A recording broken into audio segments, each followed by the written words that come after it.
Surprise, my cheating wife with divorce papers at her secret.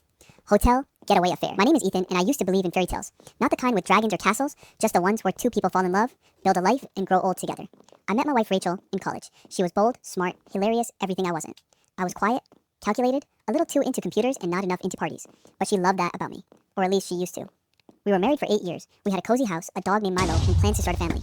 On the outside, we were that couple. The one you look at and say, they've got it figured out. But fairy tales lie. Because behind the curated Instagram posts and the dinner parties with friends, Rachel was hiding something.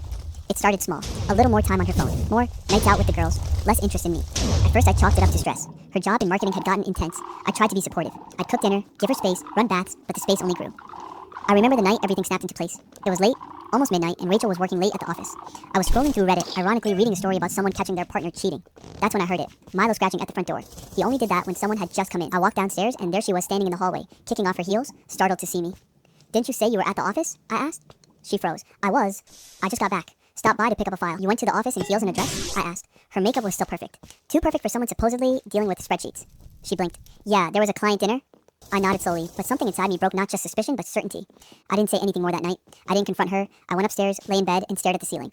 That's when I decided I wouldn't accuse her. I'd gather evidence. I wanted the truth undeniable, raw, and real. I'm an IT consultant, surveillance, security, tracking. That's my bread and butter. The next day, I bought a GPS tracker, discreet, magnetic, perfect for the underside of her car. I installed a keylogger on her laptop. I backed up her text using software that silently mirrored her messages to my device. And then I waited. The truth unraveled faster than I expected. There were hundreds of messages. A guy named M, always just an initial. They'd been talking for months, flirting, sexting, sharing hotel bookings. I watched in disbelief as I saw screenshots of her calling me boring, predictable, a placeholder. I read her tell him, "He's too nice. That's the problem. I need someone who makes me feel alive." And made her feel alive. I made her feel secure. The worst part? I recognized the hotel they kept referencing. It was a boutique place downtown, one I'd taken her to on our anniversary the year before. She was planning a girls' weekend there again next Friday. I didn't sleep that night. I lay awake, seething, hurting, planning. Because if Rachel wanted a thrill, wanted passion and chaos, I'd give it to her.